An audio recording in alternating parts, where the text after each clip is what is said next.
Nurin Jaslin Jazimin, gadis kecil yang berusia 8 tahun. Menjadi korban pembunuhan sadis di sepanjang sejarah Malaysia. Dan menjadi kasus tak terpecahkan yang terjadi di Malaysia. Jadi begini ceritanya.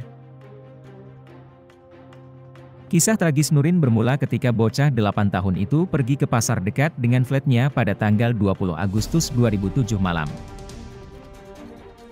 Sebelum ia pergi, ia berpaminatan kepada kedua orang tuanya, Jazimin Abdul Jalil, dan Norazian Bistaman, untuk pergi ke pasar malam dekat dengan rumahnya. Sehingga orang tuanya tidak khawatir, Nurin pergi sendirian dan tidak memikirkan akan terjadinya peristiwa yang buruk akan menimpa anaknya. Tepat pukul 20.30 malam waktu setempat ia pergi ke pasar malam untuk membeli barang kegemarannya, yakni klip rambut.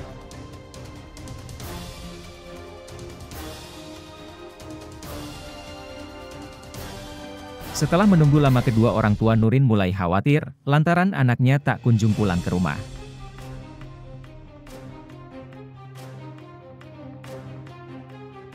Kedua orang tuanya berinisiatif untuk mencari Nurin ke pasar malam yang dekat dengan rumahnya.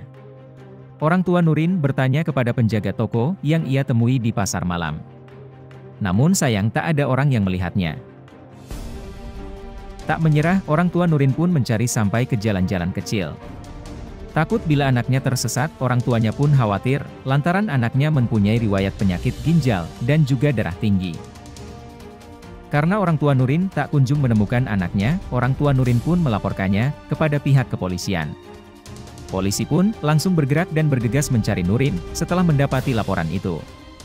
Menurut pengakuan salah satu seorang saksi, mengaku melihat ada seorang pria tak dikenal, yang memaksa gadis muda itu, masuk ke dalam mobil van berwarna putih.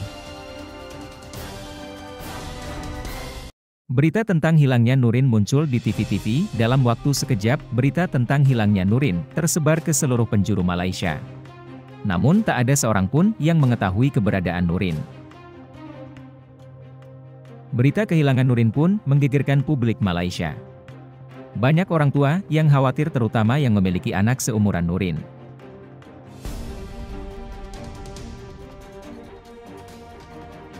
Selang 1 bulan kemudian, pada tanggal 17 September 2007, di pagi hari, pemilik toko di Jalan PJ 1 Taman Petaling Utama, Petaling Jaya, Cheng Yan Fang, mendapati sebuah tas gim berwarna biru dan hitam di depan tokonya.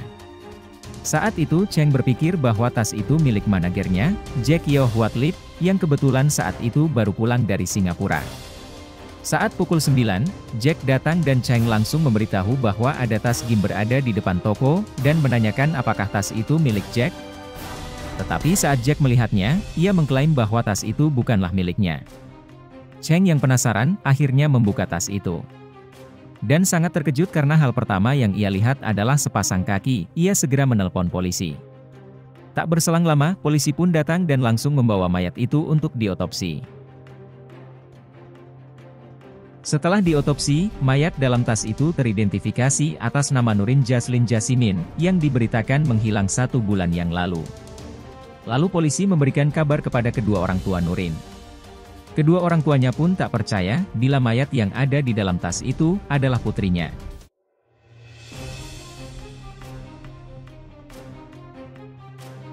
Polisi memperkirakan Nurin telah meninggal sebelum ditemukan. Polisi mengungkapkan, ada luka memar di lehernya, yang menunjukkan ada tindakan pencekikan. Kematian Nurin di tangan seorang penyerang tak dikenal, yang diduga dilakukan oleh seorang psikopat, memicu kemarahan di seluruh negeri, terutama di negara Malaysia. Kasus mengerikan itu menuai reaksi, dan kecaman serta kemarahan, dan ketidakpercayaan di blog-blog media dan internet di Malaysia. Terkait dengan pembunuhan keji itu, agen federal mendatangi sebuah toko di bagian 7, Shah Alam, di mana mereka menangkap 4 pria dan seorang wanita. Antara usia 27 tahun dan 35 tahun pada tanggal 28 September 2007. Setelah dilakukan pemeriksaan dan interogasi, akhirnya salah satu wanita itu dibebaskan, sementara 4 pria yang lain diserahkan ke tahanan polisi selama 7 hari. Karena kurangnya bukti, setelah dilakukan pemeriksaan dan penahanan selama beberapa hari, 4 pria itu akhirnya dibebaskan tanpa syarat 3 hari kemudian.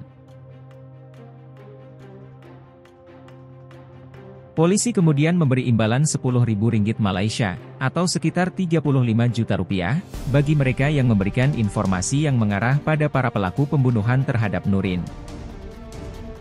Bukan hanya itu saja, seorang pengusaha swasta yang tak mau disebutkan namanya, bersedia memberi tambahan Rp10.000 Malaysia bagi mereka yang mengetahui dan memberikan informasi tentang pelaku yang melakukan pembunuhan kepada Nurin.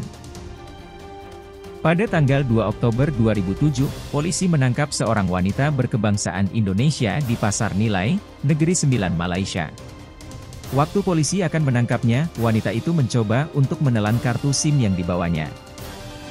Setelah melakukan pemeriksaan dan kurangnya tanda bukti, akhirnya wanita berkebangsaan Indonesia itu pun dibebaskan.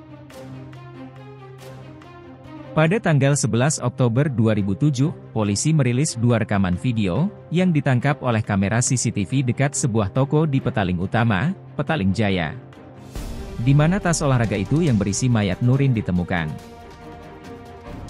Karena gambar rekaman CCTV itu buram, lalu rekaman CCTV itu dikirim pada 26 September ke FBI untuk meningkatkan kejelasan gambar yang buram. Lalu polisi merilis hasil rekaman itu. Hasil rekaman pertama yang diambil sekitar pukul 1 siang pada 16 September 2007, menunjukkan seorang pengendara sepeda motor membawa tas olahraga dan meninggalkannya di depan toko. Pada rekaman kedua, yang direkam 1 jam kemudian, menunjukkan seorang wanita berkeliaran di sekitar ruko yang kemudian dijemput oleh 3 orang yang tiba di tempat kejadian. Namun, amat disayangkan cuplikan yang diperjelas itu, tak mampu mengungkap plat nomor, dan wajah pengendara sepeda motor itu.